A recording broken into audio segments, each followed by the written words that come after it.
Hakim-Hakim 21, suku Benyamin dapat tetap hidup.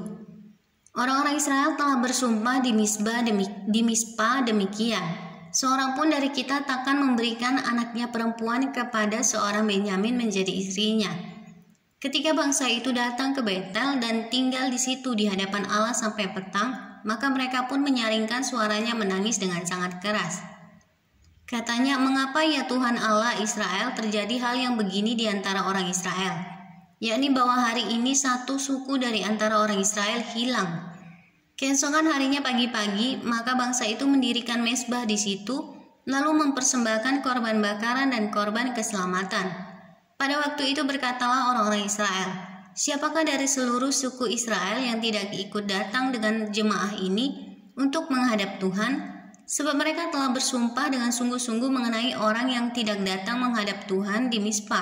Demikian, pastilah ia dihukum mati." Orang-orang Israel merasa kasihan terhadap suku Benyamin, saudaranya itu. Maka kata mereka, "Hari ini ada satu suku terputus dari orang Israel. Apakah yang dapat kita lakukan kepada orang-orang yang tinggal itu dalam hal mencarikan istri? Karena kitalah yang bersumpah demi Tuhan untuk tidak memberikan seorang pun dari anak-anak perempuan kita kepada mereka menjadi istrinya." Sebab itu berkatalah mereka, "Dari suku-suku Israel adakah satu yang tidak datang menghadap Tuhan di Mispa?" Lalu tampaklah bahwa dari Yabes Gilead tidak ada seorang pun yang datang ke perkemahan jemaah itu. Lalu diperiksa jumlah bangsa itu, dan tampaklah tidak hadir seorang pun dari penduduk Yabes Gilead. Maka perkumpulan itu menyuruh ke situ 12.000 orang dari orang-orang gagah perkasa dengan memerintahkan kepada mereka demikian, "Pergilah, pukullah penduduk Yabes Gilead dengan mata pedang, juga perempuan-perempuan dan anak-anak. Tetapi perbuatlah begini, hanya semua laki-laki sajalah dan semua perempuan yang telah pernah tidur dengan laki-laki harus kamu tumpas." Mereka menjumpai di antara penduduk Yabes Gilead 400 orang anak gadis, perawan yang belum pernah tidur dengan orang laki-laki. Lalu gadis-gadis itu dibawa mereka ke perkemahan di Silo di tanah Kanaan. Sesudah itu segenap umat itu menyuruh orang membawa pesan kepada Bani Benyamin yang ada di Bukit Batu Rimon, lalu memaklumkan damai kepada mereka. Pada waktu itu kembalilah suku Benyamin, dan kepada mereka diberikan perempuan-perempuan yang telah dibiarkan hidup dari antara perempuan Yabes Gilead.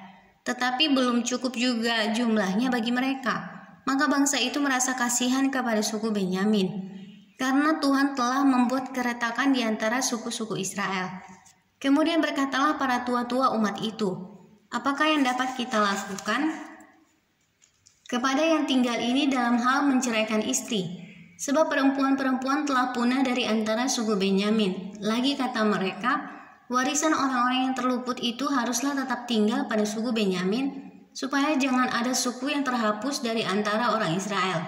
Tetapi kita ini tidak dapat memberikan istri kepada mereka dari anak-anak perempuan kita, sebab orang-orang Israel telah bersumpah demikian. Terkutuklah orang yang memberikan istri kepada suku Benyamin." Lalu kata mereka pula, "Setiap tahun ada perayaan bagi Tuhan di Silo, yang letaknya di sebelah utara Betel, di sebelah timur jalan raya yang menuju dari Betel ke Sikem, dan di sebelah selatan Lebona." Maka mereka berpesan kepada Bani Benyamin demikian, "Pergilah menghadang di kebun-kebun anggur.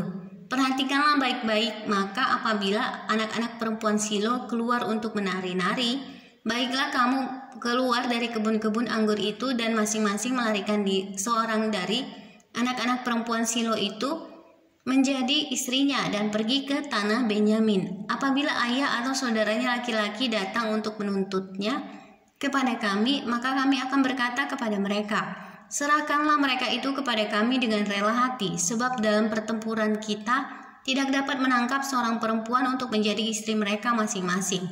Memang kamu ini tidak memberikan anak-anak gadis itu kepada mereka, sebab seandainya demikian kamu bersalah.' Jadi Bani Benyamin berbuat demikian. Dari gadis-gadis yang menari-nari yang dirampas itu, mereka mengambil perempuan, jumlahnya sama dengan jumlah mereka. Kemudian pulanglah mereka ke milik pusakanya, lalu membangun kota-kotanya kembali dan diam di sana. Pada waktu itu pergilah orang Israel dari sana, masing-masing menurut suku dan kaumnya. Mereka masing-masing berangkat dari sana ke milik pusakanya. Pada zaman itu tidak ada raja di antara orang Israel. Setiap orang berbuat apa yang benar menurut pandangannya sendiri.